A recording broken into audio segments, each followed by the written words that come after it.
The live TV, सच सबसे आगे।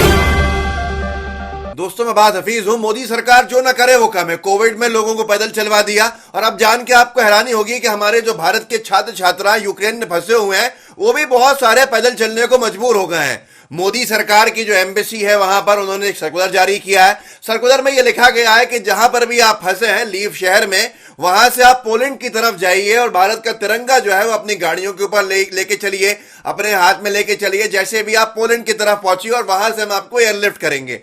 अखबारों के अंदर छपा भी है, दैनिक भास्कर ने छापा है। बहुत से लोग इस पर कई तरह के सवाल खड़े कर रहे हैं। जब निकालने का मौका था तब मोदी सरकार के सबसे अहम लोग, खास तौर पर मोदी जी खुद, वो यूपी चुनाव में व्यस्त थे और आज भी यूपी चुनाव में व्यस्त हैं।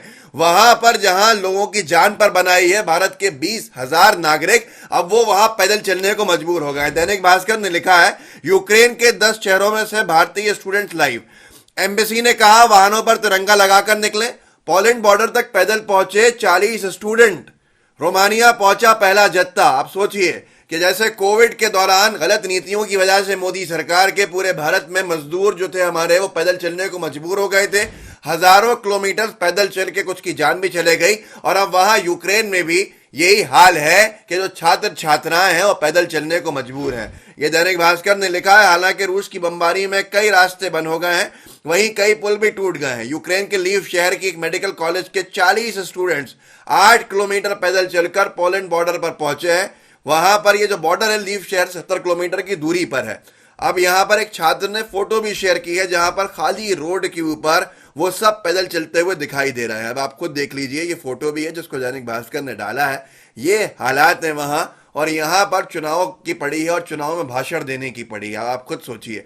बहुत से लोग इस पे भी कह रहे होंगे कि मोदी जी ने बात करी है पुतिन से, और पुतिन से बात करके उन्होंने लोगों को लाने का कहा है, लेकिन उसके ऊपर भी बहुत सारे सवाल खड़े हो गए हैं जब से पुतिन जो है रशिया की सरकार ने प्रेस नोट जारी किया है कि मोदी जी से क्या बातचीत हुई है। वो मैं आपको बताऊंगा। जो रूस का दावा है कि मोदी जी ने ये जवाब दिया है, जो जवाब सही में वाकई में चिंता का विषय है कि क्या वाकई में मोदी जी ने वो जवाब दिया जो मैं आपको सुनाऊंगा। आप भी कहेंगे कि ये शायद सही नहीं है। रूस ने पूरी दुनिया के सामने रख दिया है मोदी जी के जवाब को, जो हमें बताया नहीं गया था। वो मैं आपको बताऊंगा इस वीडियो के अंदर आगे, और उस जवाब के साथ साथ ये भी बताऊंगा कि कैसे बीजेपी एक नैरेटिव सेट कर रही है कि यूक्रेन जो है मोदी जी से मदद मांग रहा है पूरे लड़ाई युद्ध को रोकवाने के लिए। उसके ऊपर भी मैं एक्सपोज थोड़ा सा करूंगा जिससे आपको समझ में आ जाएगा ये दोनों बातें बहुत महत्वपूर्ण हैं।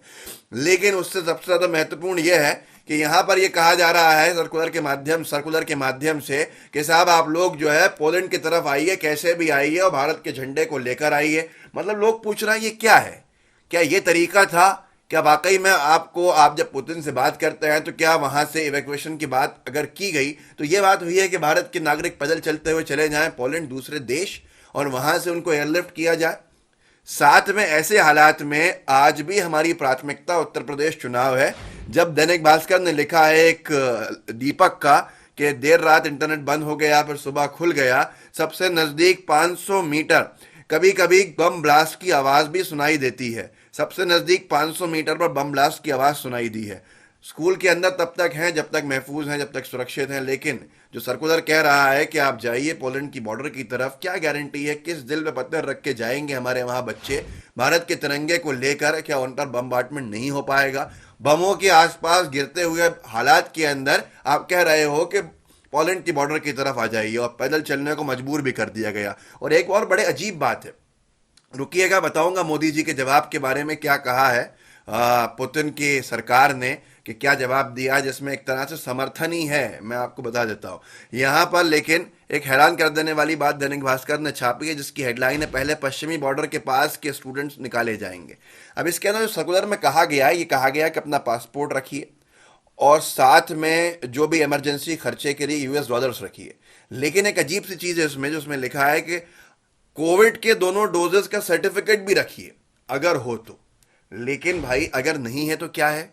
ये एक भ्रम फैलाने देने जैसा है। ये बहुत बड़ा विषय है। क्या ऐसे हालात के अंदर कोविड के सर्टिफिकेट्स की बात की जाएगी बच्चों को इवैक्यूएट करने के अंदर? ये मेरी समझ से परे है। खैर, जो भी रहा हो वजह, उसलिए कहा होगा। लेकिन उससे बड़ी चीज है, हमारे जो मान्यवर मीडिया के साथी हैं कुछ, जो बह गए हैं पूरी तरह से एक हेडलाइन लिखी गई है न्यूज 18 पर, रूस और यूक्रेन की जंग में अमेरिका का साथ देगा भारत, सवालिया निशान। बाइडन ने हिचकते हुए दिया ये जवाब। क्या क्या चाह रहे हैं? क्या मोदी जी से डर के मारे ये जवाब दिया? समझ से परे है। ऐसा लगता है कि एक तरफ हमारे जो बच्चे वहां तक अपील तक कर चुके हैं कि टीवी कम देखो। अब ये telephone conversation with prime minister of India Narendra Modi, ये जारी किया है रशिया ने प्रेस नोट कि मोदी जी से क्या बातचीत हुई और दूसरे देश के नेताओं से, दुनिया के नेताओं से क्या बातचीत हुई। किसी ने भी रूस के कदम को सराहनीय नहीं बताया। मैंने सबके प्रेस नोट्स चेक किए हैं, चाइना के हों, किसी के भी हों, टर्की के हैं, चाइना के हैं और दूसरे फ्रांस के हैं, कहीं नहीं लिखा है। लेकिन रूस ने यह दावा किया है कि प्राइम मिनिस्टर ऑफ इंडिया को, भारत के प्रधानमंत्री को पूरी की पूरी जानकारी प्रेसिडेंट पुतिन ने दी है। रशिया के अटैक की, रूस के हमले की यूक्रेन के ऊपर, कैसे हमारी मजबूरी बन गई है, उसके ऊपर भारत के प्रधानमंत्री, यहां लिखा है, the prime minister of India was appreciative of the explanation. और फिर उन्होंने कहा कि प्राइम मिनिस्टर मोदी ने बच्चों को निकालने के लिए पुतिन से दरखास्त की है। लेकिन ये एक बड़ा विषय, एप्रिशिएटिव को जब आप हिंदी में उसका अनुवाद करेंगे गूगल पे जाके तो सराहना लिखा आता है। मतलब मोदी जी संतुष्ट हैं पुतिन के हमले के ऊपर दिए हुए एक्सप्लेनेशन से, जानकारी से। मोदी जी के बारे में एबीपी ने लिखा, यूक्रेन यूएस युद्ध के बीच पीएम मोदी और राष्ट्रपति पुतिन की टेलीफोन पर बातचीत के बाद जाने मॉस्को ने क्या कहा। अगले स्क्रीनशॉट में आप देखिए जो एबीपी ने लगाया, पुतिन ने ट्वीट के में आगे कहा कि भारत के प्रधानमंत्री ने इस जवाब की सराहना की। जो हमले के ऊपर एक्सप्लेनेशन पुतिन ने दिया है उसकी सराहना क्यों की है मोदी जी ने? ये सवाल है। सवाल इसलिए है कि हम विश्व गुरु, हम दुनिया के नेताओं में से एक, दुनिया के बड़े देशों में से एक, हमारा स्टैंड इंदिरा जी के ज़माने में हो या किसी प्रधानमंत्री के ज़माने में हो, बहुत स्पष्ट रहा है कि ये हमले जो है गलत हैं, हम बोलने का दम रखते हैं। पर मोदी जी ने उल्टा, रूस की सरकार का दावा है कि मोदी जी ने उल्टा जो हमला करने पे सफाई दी है पुतिन ने, उसकी सराहना की है। तो ये चिंता का विषय होना चाहिए। चिंता का विषय ये भी है कि अभी भी बहुत से हमारे अनभक्त जो है वो यूक्रेन और रशिया की वॉर में पार्टी बनने को गए हुए हैं, पार्टी बनने को तैयार हैं। यहाँ पर इंटरनेट पर लंबी लंबी लड़ाइयाँ जो लड़ते हैं, वो जो भारत के लोगों को भी सिर्फ प्रदर्शन के ऊपर देशद्रोही कहते हैं, उनको दिखाना चाहता हूँ कि एक दुनिया के पत्रकार ने, जिसका नाम रागिब सोइलू है, टर्की के हैं जहां तक मेरी जानकारी है, अंतर्राष्ट्रीय स्तर के पत्रकार हैं, उन्होंने सेंट पीटर्सबर्ग, रशिया की राजधानी जो है, वहां के एक वीडियो को डाला है, कैसे रूसी नागरिक यूक्रेन पर हुए हमले के खिलाफ प्रदर्शन कर रहे हैं लेकिन उनको कोई भी देशद्रोही नहीं कर रहा। ये वीडियो जरूर देखिए और उन तमाम लोगों को दिखाइए जिनको ये लगता है कि भारत में होने वाला हर एक प्रदर्शन जो मोदी सरकार की गलत नीतियों के खिलाफ होता है या किसी के ऊपर जुल्म ज्यादती हो रही होती है उसके खिलाफ होता है, उसके समर्थन में होता है, उसके बचाव में होता है, वो देशद्रोह का काम है। जरा उनको बताइए कि रूस के नागरिक सड़कों के ऊपर हैं यूक्रेन पे होने वाले हमले के विरोध में, पर उनको कोई देशद्रोही नहीं लिख रहा है। इस वीडियो को देख सकता है, रूस की राजधानी सेंट पीटर्सबर्ग का ये वीडियो है।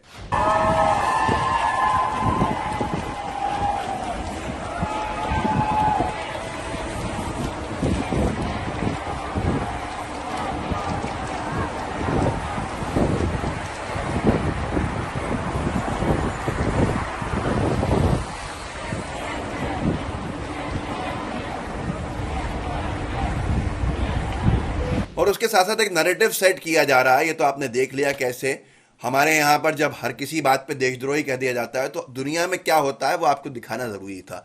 हमारे यहाँ पे बीजेपी एक नैरेटिव सेट कर रही है। बीजेपी नैरेटिव ये सेट कर रही है, उनके खास तौर पे अनभक्त, कि मोदी जी इतने बड़े नेता हैं, इतने मान्यता है उनकी कि उनसे यूक्रेन मदद को कह रहा है और उन ऐसा बताया जा रहा है जैसे सिर्फ उन्हीं से कहा जा रहा है और यूक्रेन उनको समझता है कि वो युद्ध को रोक सकते हैं। यूक्रेन के फॉरेन मिनिस्टर ने, बाकी मंत्रियों ने ये अपील दुनिया के लीडर से करी कि आप इस वक्त रूस के खिलाफ हमारा साथ दीजिए, इस जंग को रुकवाइए। तो जहां जहां जो एम्बेसडर थे, जहां तक मेरी जानकारी है, जो राजदूत थे यूक्रेन के, उन्होंने वहां की सरकार से ये गुजारिश करी कि आपसे हमने मदद मांगी है। तो इसको भारत के मीडिया ने सिर्फ ये बता दिया कि भाई साहब देखिए, जैसे हेमा मालिनी न्यूज़ 24 डाला, हेमा मालिनी का कोट कि पूरी दुनिया के नेता चाहते हैं मोदी जी आगे आकर इस युद्ध को रोके। ऐसा कुछ नहीं हुआ है। हर एक नेता से मांग की गई है कि आइए, और बल्कि अब तो बहुत सारे सवालिया निशान खड़े हो रहे हैं जब से रूस की सरकार ने प्रेस नोट जारी किया है कि मोदी जी ने सफाई जो दी है, जो पूरा एक्सप्लेनेशन दिया है पुतिन ने हमले का, उसके ऊपर सराहना की है। सराहना, संतुष्टि एक अलग चीज़ है, पर सराहना एक बहुत बड़ा कदम हो जाएगा, बहुत बड़ा शब्द हो जाएगा। तो ये सारी की सारी चीज़ें बहुत कुछ बता रही हैं, बहुत कुछ समझा रही हैं। अब यहाँ पर सवाल यह है कि हमारे छात्र छात्राओं को कितना लंबा पैदल चलाया जाएगा, और उस बमबारी के बीच में तिरंगा झंडे को हाथ में रख के क्या मैसेज दिया जा रहा है, समझ से परे है। खैर, सरकार को चाहिए जवाब दें इसके ऊपर भी आके, और मोदी सरकार इस पर भी जवाब दे। जो रूस की सरकार ने एक बड़ा स्टेटमेंट लिखा है मोदी जी को लेकर कि उन्होंने सराहना की है एक्सप्लेनेशन को।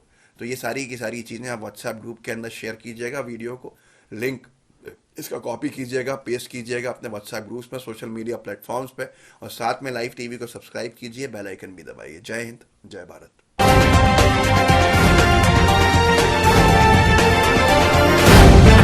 द लाइव टीवी, सच सबसे आगे।